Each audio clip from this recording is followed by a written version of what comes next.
So now we're up to our special feature segment of the podcast. So each podcast will rotate what the special feature is. And in this one, we've titled it the Blind Nostalgia segment. So the idea behind Blind Nostalgia is really picking a game. And, I would say this game has a lot of nostalgia for a lot of people. But for both you and I, we don't really have any connection with it. And we'll sort of go into that. So that's Bonk's Adventure. And for context for people, the PC Engine, as it's known in Japan, and TurboGrafx 16 in North America, it was never released in Australia. So at least from my perspective, I have no affinity with PC Engine / TurboGrafx. But I've always heard of Bonk's Adventure. And the idea here really is to actually, dive into it. We've both played it, and we'll share our perspective on it. So again, Bonk's Adventure, developed by Red Entertainment and also Atlus, actually interesting, very famous for their Shin Megami Tensei and spin-off mega hit Persona. And just trying to do a bit of a deep dive into these two companies, it's actually really hard to find out exactly who did what. It sort of said like this was just co-developed by these two companies. And I tried to pull that thread, but it was actually really hard to figure it out. And just the other thing I wanted to mention before we get into our perspective is, Bonk itself and what it's referred to, it seems like different in every region. Yeah. So, it's called Bonk's Adventure, like for us. And I've always known it as Bonk's Adventure, probably hearing a lot of US creators on YouTube and things like that.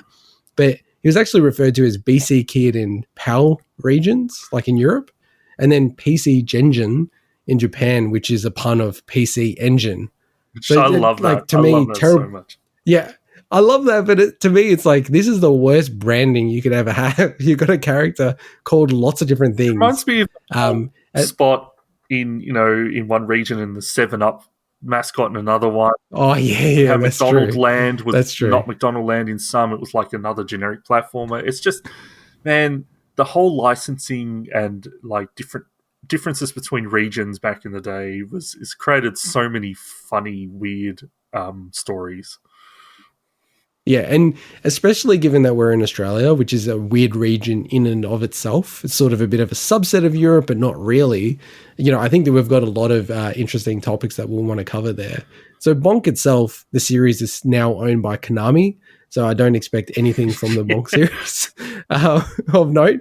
And then finally, to actually play this game, really, like the only thing I could work out at the moment, given that the Wii U and Wii stores have been closed down, to play Bonk today, you'd need a PSP or a PS3, and you can still buy it today. So it's like $6 US dollars to actually buy it today on the PlayStation Store. Other than that, I really couldn't find a way to play it other than buying a TurboGrafx 16 Mini that would have it. So yeah, I don't. Hey, you know what? If the TurboGrafx 16 Mini was available in Australia, I would actually buy one because I haven't played any of the games. So with the exception of playing Bonk for this, the only other TurboGrafx game I've ever played was Metal Gear and Metal Gear 2 Solid Snake, but I've only played them on like the Metal Gear collections, so not on those platforms. But they're... they're MSX. Wait, MSX. Yeah, I don't think they're MSX, PC Engine. okay. I think they're MSX. Scrap what I just said. Bonk is the only TurboGrafx game I have ever played. And before we jump into it, I always hear a lot about TurboGrafx 16 and, a lot of positive things about it, but I just don't know anything. The only thing I know about it is Bonk's Adventure, really.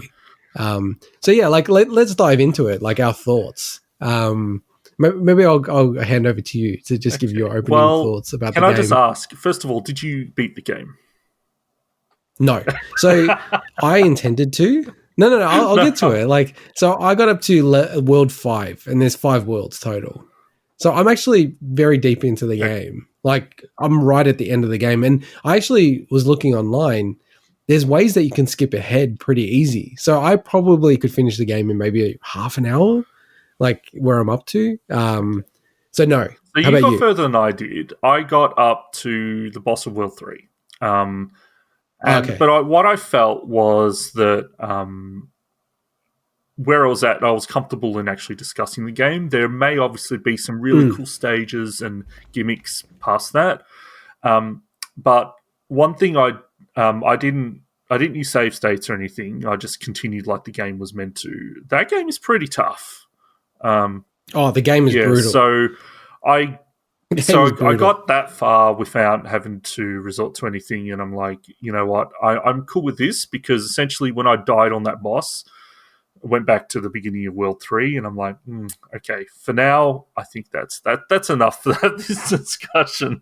But I guess overall, look, I've got a lot of thoughts, but overall, I really enjoyed the game.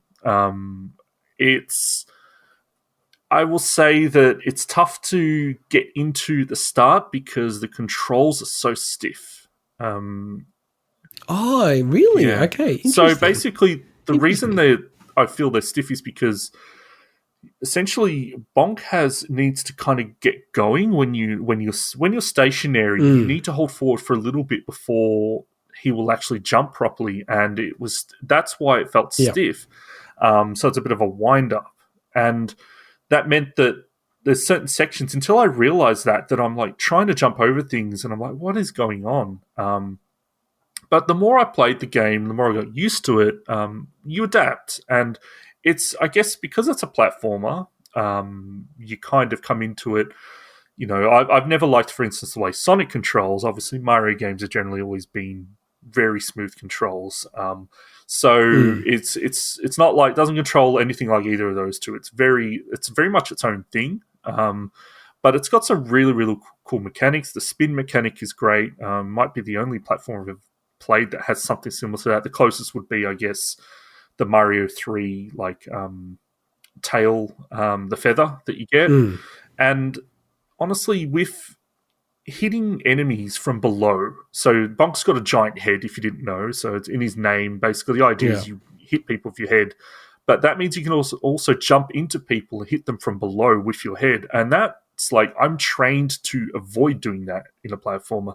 It was so weird. You had to retrain yourself, and there was definitely some wonky stuff, like in the vines. I never learned how the vines work in that game. They're a bit finicky. I literally never figured out how to actually jump forward on them, so I ended up just going past them.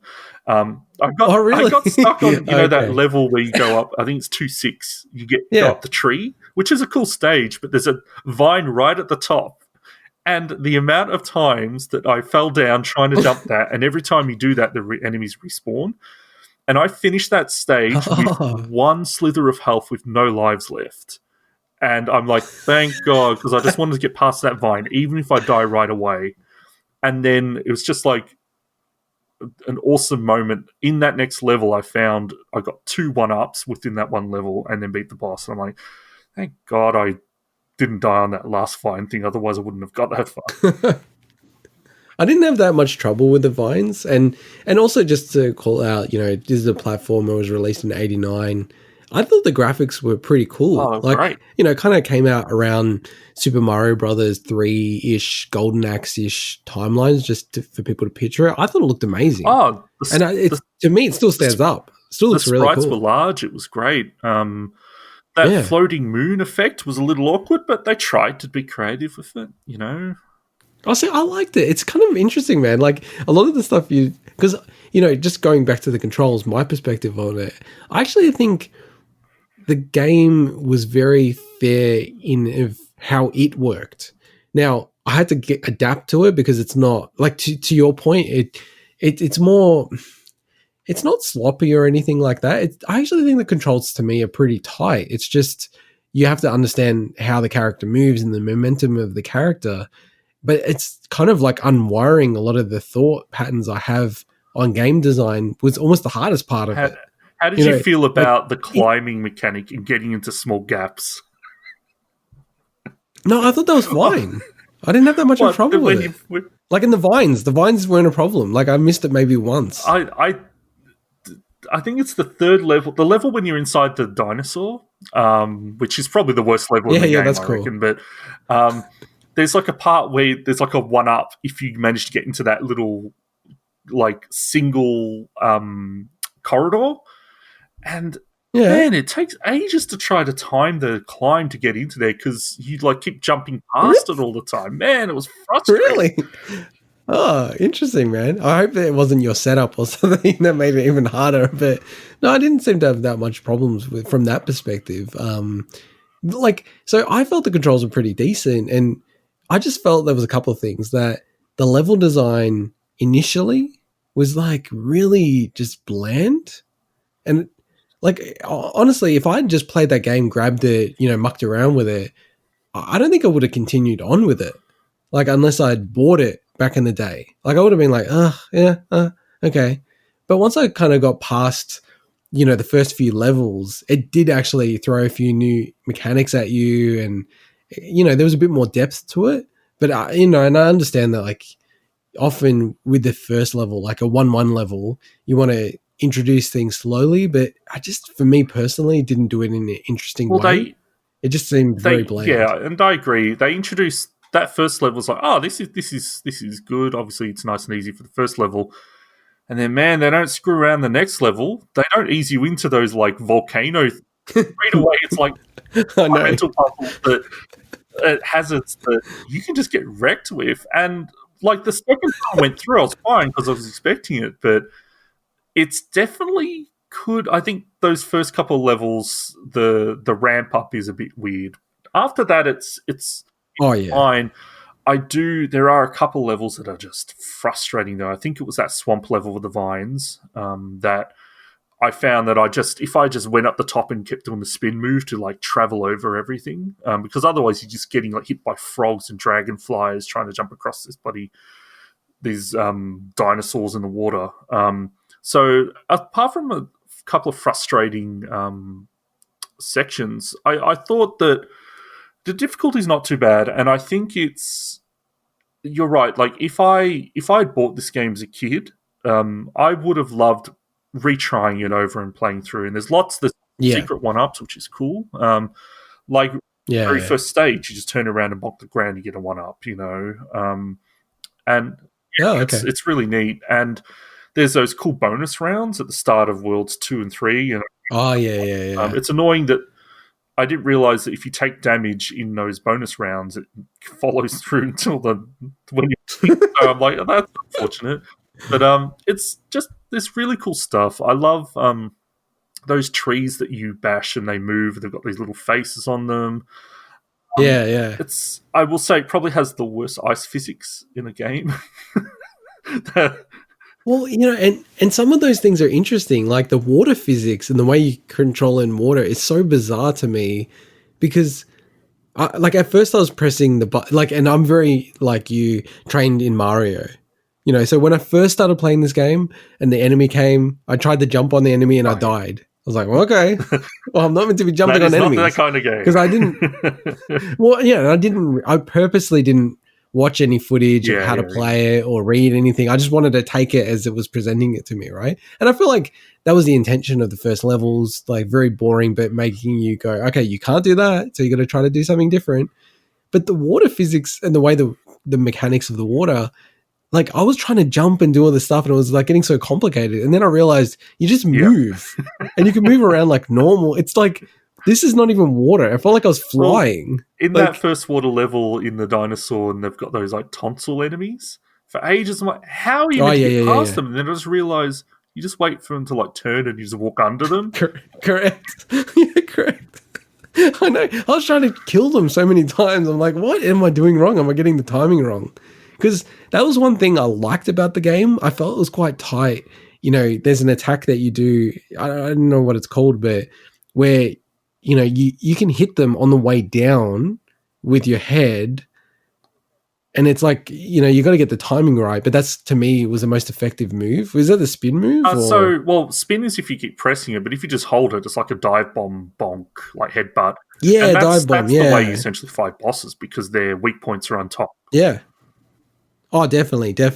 But I found that was like, you're just getting that timing right, but it can be pretty brutal because there's so much lag to it. So you hit it and then you bounce off. You can't change the character. You can't move bonk at that stage. And you can land straight into another hit with no invincibility. I found...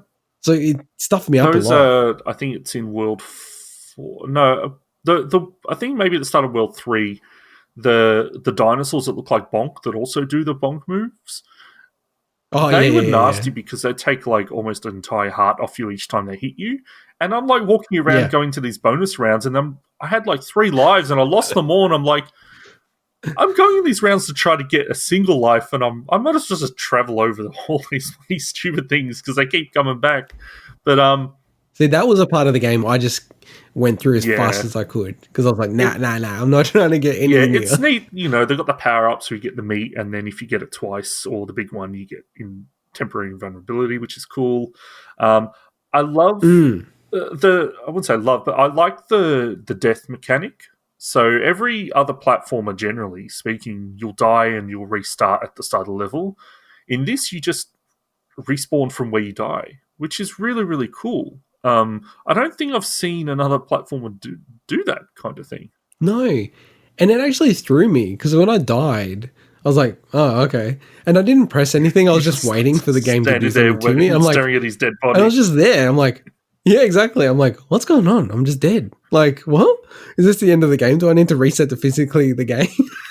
And then I think I pressed jump and then I came back to life. I was like, oh, okay. That's pretty interesting. And I should call out that you've played the game the right way. I cheated all the way through it. So I was using rewind and everything. So I had thought you may have done something. I specifically maybe, knowing that you may have, not because, I'm better, I'm like, I'm going to do it that way just in case so we can get 2 different experiences.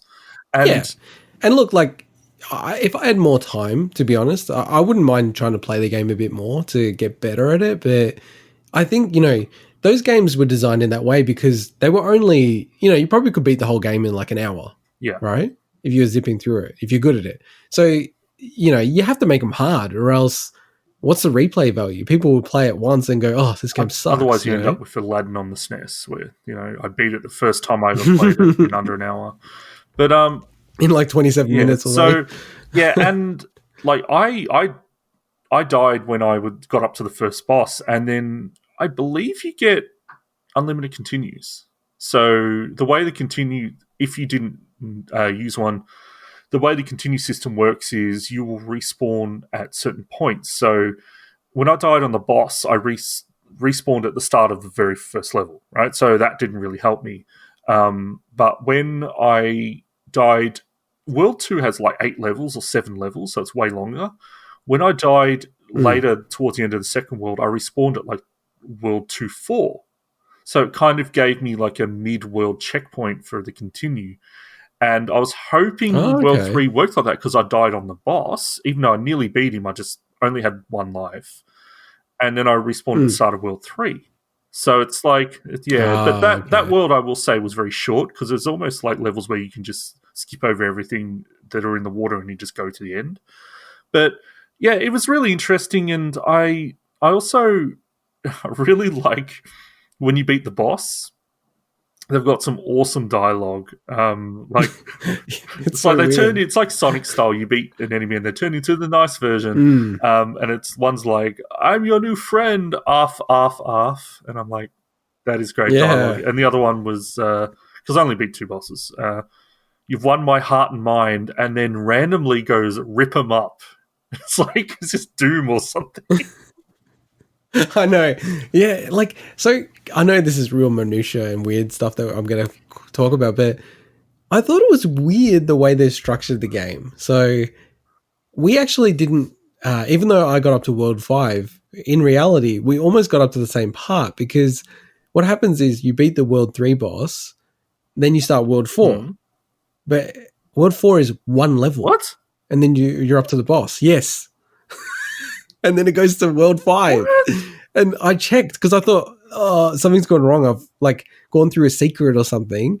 So I checked the guide, and the guide, I was like, what the hell? It's like World 1 is like 5 levels from memory. Yeah. Then World 2 is 7. Then World 3 is like 5 again or something. 5. So maybe World 1 is 3. And then, World 4 is 1. And then World 5 is like 5. It's all over the place, like how it's structured. I found that to be so weird. It's like Alex.